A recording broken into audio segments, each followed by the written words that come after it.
Hey, what is going on, everyone? It's me, Mr. Mario, and welcome to another episode of ModChat. For those who do not know, this is a podcast I do here at least monthly in two different forms. First of all, it is available in a video visual form here on the Mr. Mario 2011 YouTube, Rumble, and Odyssey channels, where you can get a video visual version of this. Sometimes we'll do a little bit of show and tell, but it's also just something nice that you can see, I suppose, especially when I'm showing the source material and such. However, this is also available, as I said, it is a podcast, and it is available as an audio-only version. If you want to fire up your favorite podcasting app, host, provider, or platform, you can look up ModChat, all one word, and you should hopefully be able to find it. I know it's not available on all of them, but it's available on most of them. Either way, this is a show here I do at least monthly where it does cover some news and topics in the world of video game console modding and video game modding in general and all that. Sometimes there's some cool stuff I'm covering here, upcoming things, and sometimes there's going to be things that will be less fun, like I'm going to be talking about in this episode here. This one is actually going to be a little bit of a rare episode, and occasionally I do this where I really focus more on one topic, or I really only cover one topic in this regard. So that's exactly what we're going to be talking about here, and we can just delve right into it. And we're really going to be talking about, well, I guess Dolphin, Steam, and the Wii Common Key for the rest of this. Now, this all started on May 26th or May 27th, depending on where you're at in the world. But for some background here, the Dolphin emulator, as it states, is an emulator for two recent Nintendo video game consoles, the GameCube and the Wii. It allows PC gamers to enjoy games for these two consoles in full HD with several enhancements, compatibility with all PC controllers, turbo speed, networked multiplayer, and even more. So now that we have that out of the way, we can check out the latest small but disappointing article here, where it states here, I'll just read it verbatim, "It is with much disappointment that we have to announce that the Dolphin on Steam release has been indefinitely postponed. We were notified by Valve that Nintendo has issued a cease and desist citing the DMCA against Dolphin's Steam page and have removed Dolphin from Steam until the matter is settled. We are currently investigating our options and we will have a more in-depth response in the near future. We appreciate your patience in the meantime." And this immediately set the internet on fire because this was looked at as seeing an attack on emulation right here, where for the most part, it has been widely understood, thanks to really unfortunately the death of Bleem, that emulation is legal to do here. Really, the big things are going to be that it does have to be clean room reverse engineering that you're going to utilize for building out the emulator, and when you redistribute the emulator, you cannot redistribute it with copyrighted code. That means you can't redistribute it with a BIOS, with a firmware of the system that you're emulating, with cryptographic keys, and especially games as well too. You just can't redistribute any of that in order for it to be clean and legal. And Dolphin has been that, at least people were thinking for a while. So what was the issue with this? I will say, at least here in my opinion, I think it was just that Dolphin was on Steam itself, and with Steam being so big and emulation really having kind of a big resurgence in recent time thanks to Steam and really thanks to the Steam Deck, that this is why this is really targeted specifically on Steam. And really, at least we haven't heard at this time anything on the actual Dolphin websites right here. Like, you can go to the site itself, you can go over to the download section, you can still download all of this just fine. However, do keep in mind what I just said there in regards to what can and cannot be distributed with an emulator. Now, I'm going to be quoting here Yakumono or Luigi Blood because they had some really good insight, as they typically do here, but they said in regards to a quote tweet about Dolphin on Steam being postponed, they said, "Unlike last time, this is the first real attack on an emulator I've seen. That said, it doesn't change much of the base problem. Re-release your games already." However, this here, which I just realized I didn't like until now, he's stating, quoting the DMCA, "The Dolphin emulator operates by incorporating these cryptographic keys without Nintendo's authorization and decrypting the ROMs at or immediately before runtime." Now, he says here, this is objectively true. I just checked. The Wii Common Key is in the emulator source code. I'll just put the most relevant Wikipedia page that exactly applies to this, which is illegal numbers, talking about cryptographic keys and such from hardware and software that can or cannot be redistributed. So continuing on, he says here in this thread, "Yes, I know this isn't the first time emulators have been attacked legally. Please stop to debate me on this. My point was just that I didn't really see any of the other previous ones and wanted to compare with the Lockpick RCM Takedown that was not really about emulation itself. Now, interestingly enough, this was even linked by Yakumono or Luigi Blood himself here over to someone who at least used to be on the Dolphin Foundation, which is, all around Dolphin. So reading this here from Pierre Bourdon, they state here, you may have seen or heard the news about Dolphin, Valve, Nintendo from a few hours ago. If not, read this here from PC Gamer. Unfortunately, pretty much everyone has been getting the legal details wrong, including Dolphin themselves on their blog, now fixed. Quick thread with my personal summary on the situation. A disclaimer, they're saying here, I'm not officially involved with Dolphin anymore. I was the treasurer for the foundation, backing the project for a while.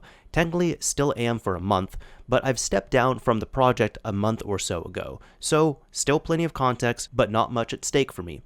The error that many have done in their reporting is to say this was a DMCA takedown notice, or DMCA notice, or DMCA.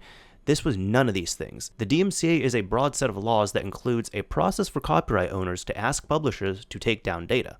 This is defined in Section 512C of the Copyright Act, and it comes with some requirements from the claimant side of things, here Nintendo, and some liability on the publisher side of things, here Valve. It also includes rights for the entity accused, here the Dolphin emulator, to counterclaim, allowing the publisher to reinstate the content until the claimant sues. In this case, none of this process was followed. To the best of my understanding, this is what happens. 1. Valve Legal contacted Nintendo of America to ask, hey, what do you think about Dolphin? 2. Nintendo replied to Valve, we think it's bad and also it violates the DMCA anti-circumvention provisions. Note, nothing about violating copyright itself. Also, please take it down. 3. Valve Legal takes it down and forwards Nintendo of America's reply to the Dolphin Foundation contact address. This is very much not a Section 502C takedown, just a standard legal removals C&D between two companies. This has some interesting and sad consequences. Dolphin is not a party into any of this. Valve's terms of service likely allows them to take down anything for any reason they want. There's no counterclaim process or anything like this. Valve could have decided to ignore Nintendo with no liability. They decided to just do whatever they were asked, and that's not surprising given they initiated the contact in the first place. Dolphin probably has no recourse here to get any other outcome from Valve, but also no particular risk or liability. Now on to Nintendo's legal claims. No one can tell for sure whether Dolphin is in the right or whether Nintendo is in the right. Like all legal matters, there is a lot of space for interpretation. Dolphin does distribute the Wii AES-128 Common Key, which is used to encrypt Wii game discs. This isn't required in theory. The tools that dump games could just dump decrypted images. In fact, that might be easier than dumping encrypted images. The decryption is done transparently by the Wii OS.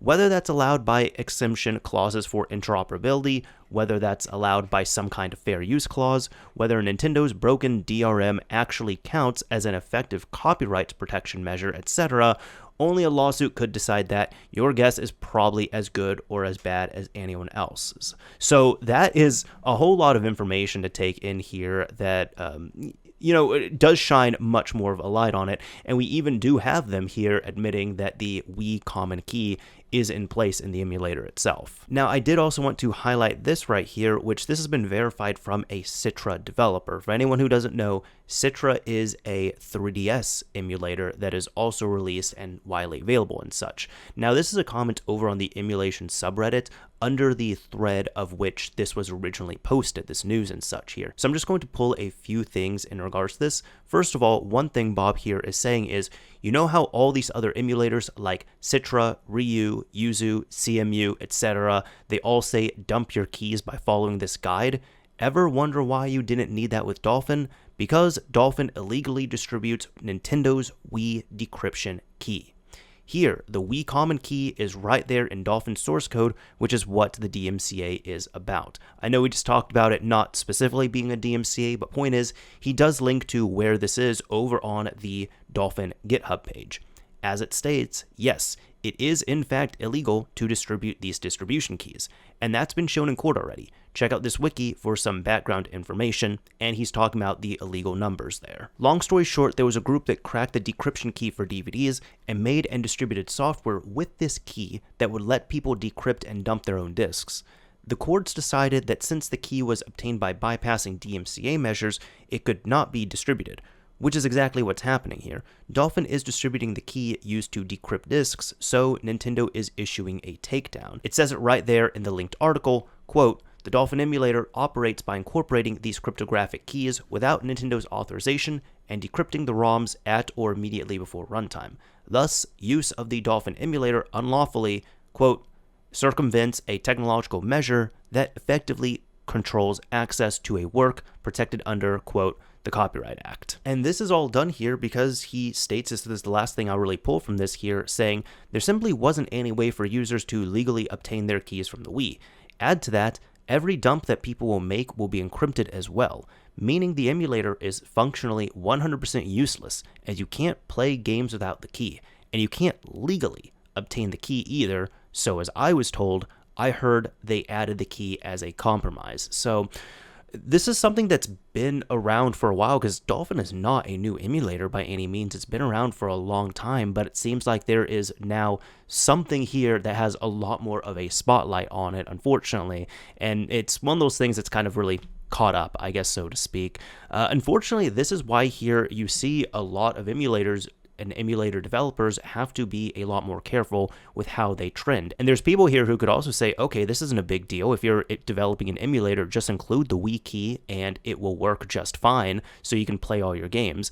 And it seems like that's what was going on for years and years and years, but you can see it did catch up with the emulator in some way. You know, even for some bonus points, I did want to refer back to this because I know some people just personally have questioned this before, like when I've had, discussions in regards to emulators with people.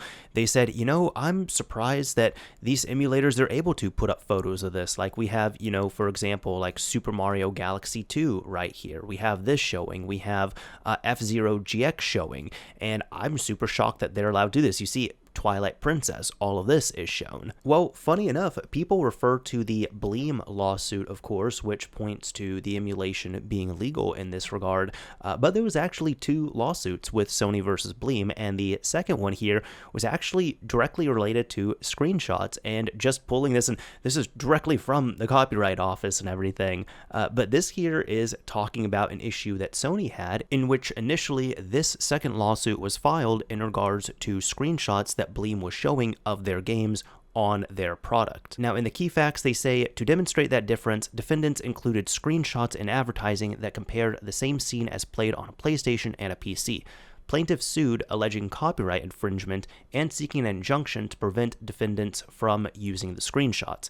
The district court ruled in favor of Sony, entering a preliminary injunction against Bleem. Defendants appealed the district court's ruling that their use of the screenshots in the advertisement was fair use. The issue here being whether defendants' use of screenshots comparing plaintiffs' video games on PCs and Sony PlayStations was fair use.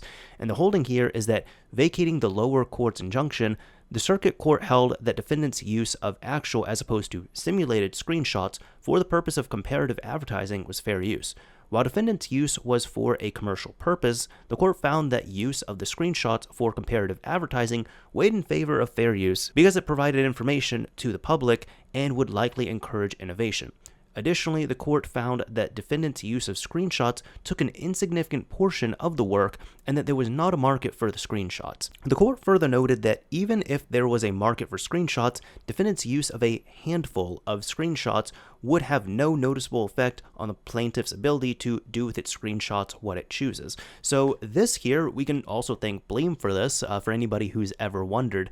This is why emulators and emulator developers are able to really have screenshots of games running on their emulators alongside the releases of them and comparisons and downloads. Now, sometimes within ModChat, I like to do a little bit of show and tell, and that's actually one I wanted to do right here with a emulator that, from what I observe, is seeming to do everything cleanly and correctly in this regard, and really one that's held to a high standard. So another system from the same generation, the PlayStation 3, is also getting emulated beautifully these days with the RPC S3 emulator. Now, we'll really break down why, from what I understand, this one is being done correctly on here.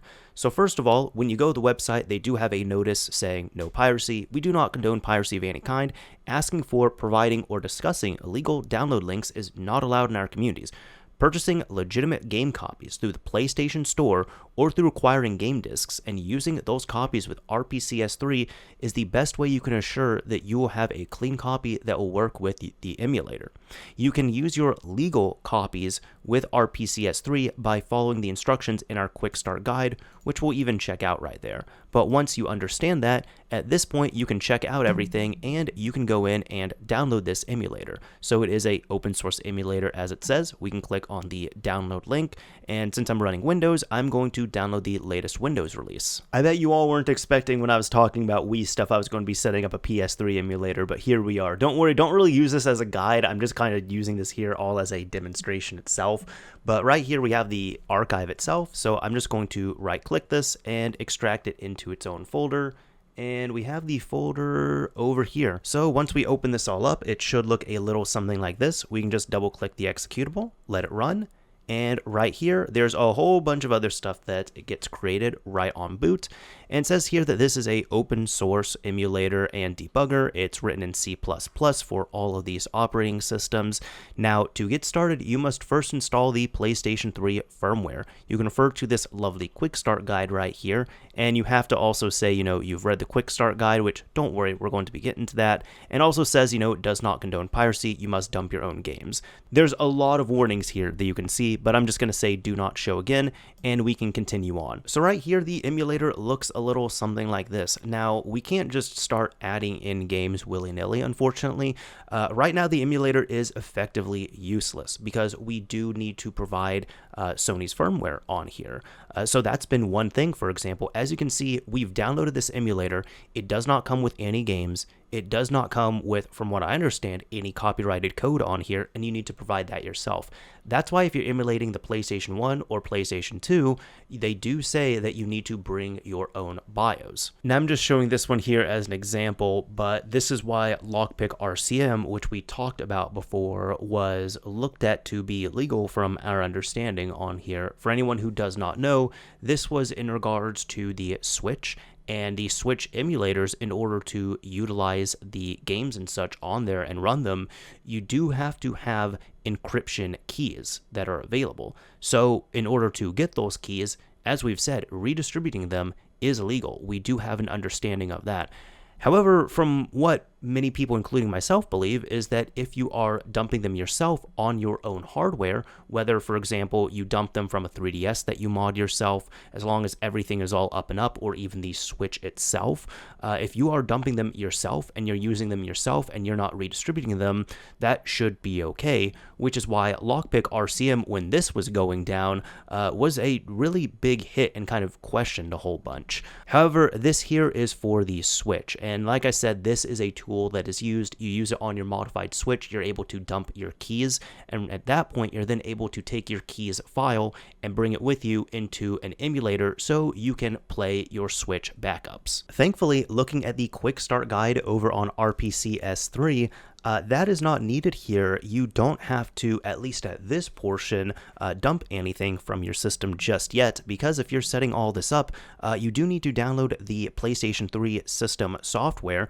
So this is going to be similar to getting BIOS, for example, on like a PlayStation 1 or 2 emulator, except check this out right here. You go ahead, click this, it brings you to the official site itself where you can use this on your own system and such, and from here you can update using a computer and download the latest PS3 update right from Sony's site. So with all of that downloaded, you saw exactly where I got the firmware from. Didn't have to do it through any nefarious means. You can just go to File, Install Firmware, and I have the firmware placed right here, and at this point you install the system firmware itself, successfully installed PS3 firmware and LLE modules, hit OK, and at that point it then has to do a little bit of prep work, but we do have all of this set up so far. Now going back over to the guide, you might be wondering, how do you get your games on here? And this is where we're talking about this all in this regard. It does state here also in regards to the firmware, it says due to legal reasons we cannot distribute the official PS3 firmware files. However, in regards to this here, we're talking about game data, save data, formats, all that stuff. I'm going to be using, in this case here, a disk-based game. Now, unfortunately, I can't just put a disk into my Blu-ray drive and rip it right off the bat, because it is going to be encrypted. So RPCS3 will only handle decrypted data in this regard. Now, there's two ways of doing it. One of them is actually this method right here, where you can end up dumping, as I said, with a Blu-ray drive on your computer. You can dump the encrypted ISO, and then you can use some tools to decrypt those games. However, what a lot of people also opt to do is right here, just dump with a PlayStation 3, which is what I'll show you. So right here, I do have my PS3 Super Slim on the side all ready to go. It has been soft modded with PS3 HIN. So I'm going to go ahead and activate it, and in the disk drive, I do have a disk that I'm wanting to dump over here. So as I said, the disk is encrypted. This is a system I have. I modified it myself. This is also a disk that I own here. It is Zone of the Enders HD collection, and it also includes this demo as well too, but I really more just care about the game itself right now. So for this, I'm going to be using Multiman as my software, and once you launch Multiman and you have the disk in place, you can go ahead and find it right here. Now, I already have a few games already dumped and decrypted on this system, and you can see that these ones are on the HDD themselves, as you can see. However, Zone of the Enders is on disk. So what I can do is just hit the triangle button, go over to copy, and I've inserted a USB drive, so I'm just going to hit X on there, and we're going to say yes to this. It's going to verify the data, and there we go. It's going to take some time, but at this point, it's going to copy over everything to the USB drive itself. So you can dump this to your internal, of course, as well, but the point is, I just want to have this dumped onto some kind of storage, so I can just show it as a demonstration here. All right, so as you can see, the timer is not lying to you. I didn't think it was going to take this long, but I always seem to forget how long it can take to dump PS3 games on the system itself, so it has taken well over an hour for this. I don't mind all too much because this is a odd little variation of the game where I'm pretty sure it's just the standard retail edition, but the casing and everything, I'll have it up on screen, is a, I guess, promo copy of sorts, or probably a review copy that I end up picking up at a swap meet at one point. So here we go. We are all done. I was trying to say to all that I still want to back this up just in case it's any different than the retail version. But as you can see, we're done here. So I'm going to hit square. And you can see here there's two copies. There's the disk I have in place, and there is the USB version that I just backed up. So let's go ahead, eject this, take it over to our computer, and I'll show you what's up. With that all completed, as you can see, I can go to my H drive, I can go to the games section, and it is dumped right there. There is the disk-based version that I do legally have and own, and I was able to dump myself.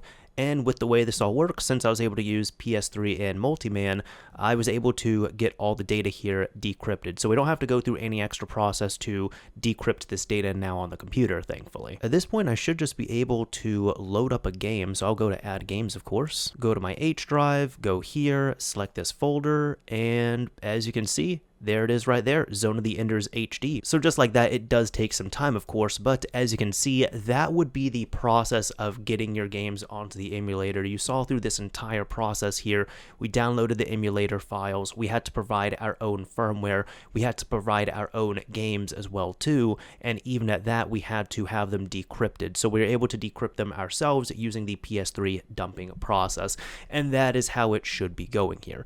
However, if RPCS3 was being redistributed with the firmware itself, or any keys, for example, like if I could just load up encrypted games in here and the emulator itself was redistributed with keys that allowed for decryption of that were, proprietary and owned by Sony, then RPCS3 would be in trouble. That's just the whole visual here of, from what I observe, something that is done right on an emulator front. So that is about it for this episode of ModChat. Now, just keep in mind here, I am going to be recording kind of like bits of this throughout the week, I suppose. And really, when it comes down to it, this is going to be released about a week after the initial events. So hopefully things will be a little more accurate here and the dust will settle, so to speak. I know at the beginning, when this was initially taken down, there was quite a bit of confusion. One of the things being, for example, everyone was saying that it was a DMCA takedown, which it seems like that was not the case. We now know this was a cease and desist issued to Valve, but it was originally kind of started and stemmed from Valve communicating with Nintendo on this and just asking, hey, what are your thoughts on this? Is this okay? I will say here, I want to dedicate this final part of the episode to giving really my final thoughts on this and more of my opinions here. And really, when it comes down to this is certainly complicated. We do know it's been proven and really shown, and there is some gray areas with all of this encompassing. But for the most part, emulators are legal as long as they're not going to be redistributing any sort of proprietary code that they don't have the permission to redistribute. So some examples of this being full games.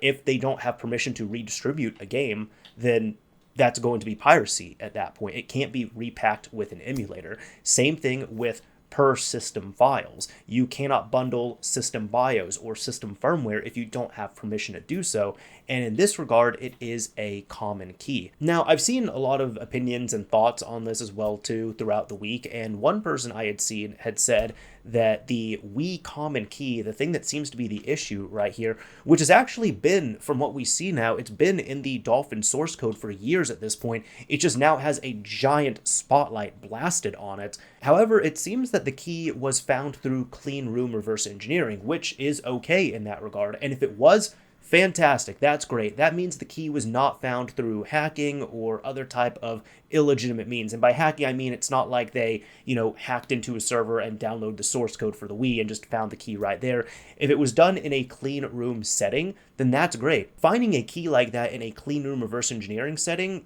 seems to be fine. Redistributing it, to my understanding, is not okay unless you have the permission to do so, and that is where the issue is, at least in this regard here for this specific emulator. Now, it's also worth noting from what I've read, since Dolphin is a GameCube and a Wii emulator, that GameCube games actually don't need this key, which, when you look at it at surface level, makes sense. This is the Wii Common Key, and Dolphin started as a GameCube emulator. So if you take this key out of Dolphin, it can play GameCube games just fine.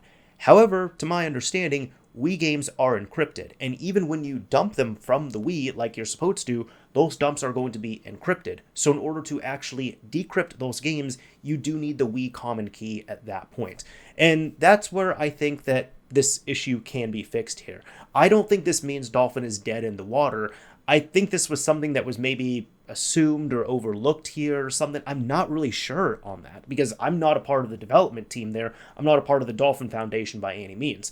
However, I do think that this can get cleaned up and remedied. And really, I think there's two ways that you can go about doing this. One of them is removing the need for the Wii Common Key entirely. And in that regard, it would mean that you would need to provide decrypted dumps of Wii games to the system itself. Whether you recreate dumpers for the Wii and the Wii U, which can dump Wii games and decrypt them, just like we've seen on the PlayStation 3, or if you're going to have tools on PC that can kind of work in conjunction, just like we've seen with the PS3, where you can take an encrypted version of the game, and as long as you have the keys and files in place to do so, you can then decrypt those games on PC and play them. At that point, you completely remove the need for the Wii Common Key from Dolphin itself, because it seems like, as they've said, getting the Wii Common Key itself isn't the easiest thing to do.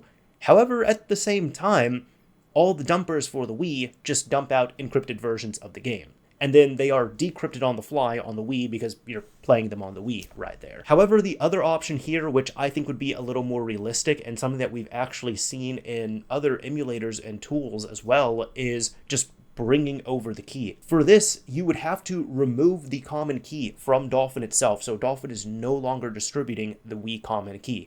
And at that point, I think the better option would be when you download and fire up Dolphin, if you play a GameCube game, it'll work just fine. But if you play a Wii game, you just get a little pop-up that says, hey, this game is encrypted. You cannot play this game without the Wii Common Key. Please obtain the Wii Common Key and put it in right here. And once you as the user, and not the developers, not Dolphin Foundation, but once you as the user obtain that Wii Common Key, you can take that key, pop it into this pop-up, hit OK, and once it is verified that this is the correct common key, it would allow you to continue on and you can play your games on there. Like I said, we've seen that on other emulators and other tools where you have to find the key yourself and it is on the onus of the user at that point. So you're really removing that responsibility from the developer themselves. And at that point, there could even be some guides as well too showing, hey, if you have a modified Wii, this is how you can modify your Wii, and this is how you can dump the key off of it, and then you can use your own dumped version of the key. So that way, to my understanding, you are legally doing it. You are legally dumping the key off of your own system, and then you're providing it to the emulator yourself. You're not just going out and downloading someone else's key, which at that point, that would be an issue. Some people might also be wondering how you can verify this, because the emulator has to check this somehow. What if you enter in the wrong key? Well, at that point, I think if the emulator should distribute anything, it should be a checksum. And I'll actually go ahead and show you all right here what I'm talking about. If you'll excuse me, I wanted to do a little bit of show and tell in regards to this here. So let's say you had this emulator and you couldn't redistribute the key anymore. At that point, the onus would be on the end user themselves. So they could get a prompt saying, hey, in order to play a game, you need to enter in the Wii Common Key. Now, let's say this was the pop-up, just imagining this here, and then you as the user end up entering in the Common Key.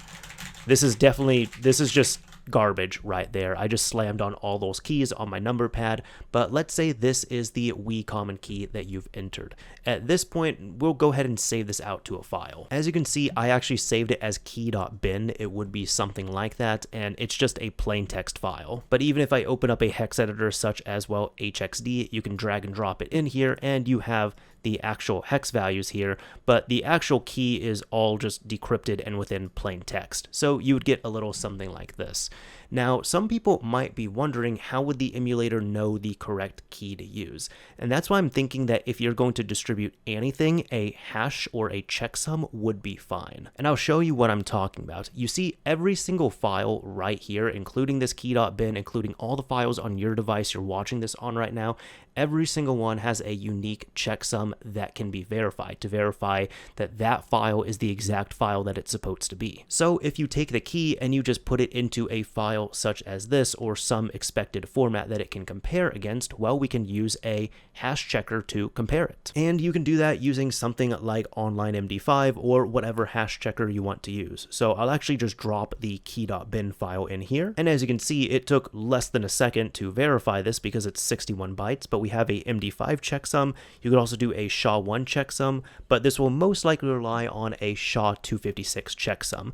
And here's the thing, if you have ever followed reverse engineers who end up reversing and finding keys for systems, they never really redistribute the keys. They will announce which keys they found, but then they will typically announce SHA-256 checksums, because this here, you cannot derive the key. It only works one way. It only goes forward. You can't go backwards. You see, if you have the key right here and you have this in a file itself and it's saved out just like this, you can verify this file against a checksum. And if it gets this expected value, this SHA-256 value, that is going to be okay, and then you can continue on.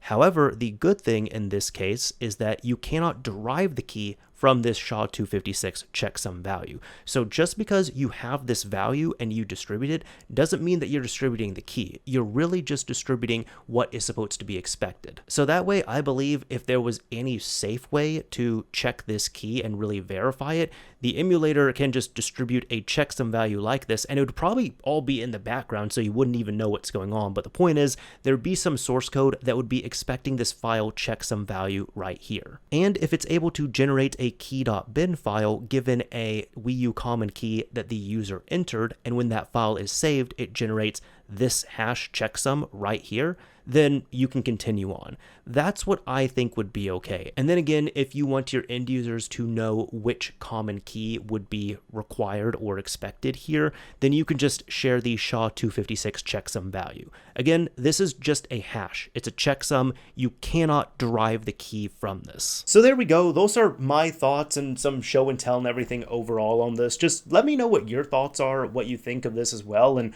whether you think these might be good fixes, if this could be fixed, or really any other opinions you have on this in this regard here.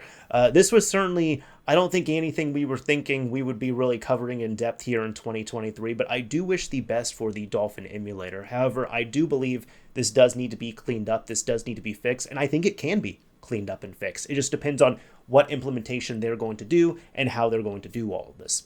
Either way, this is the end of this episode of ModChat. I hope you all enjoyed it. Typically, if people get to the end here, I like to pick a keyword or a key phrase that you can use in a comment on the video uploads here. And if you use this keyword or key phrase in your comment, I'll know that you've made it to the end. So I did want to use something, but I was feeling like it was probably going to be a little bit too obvious just because of the topic here.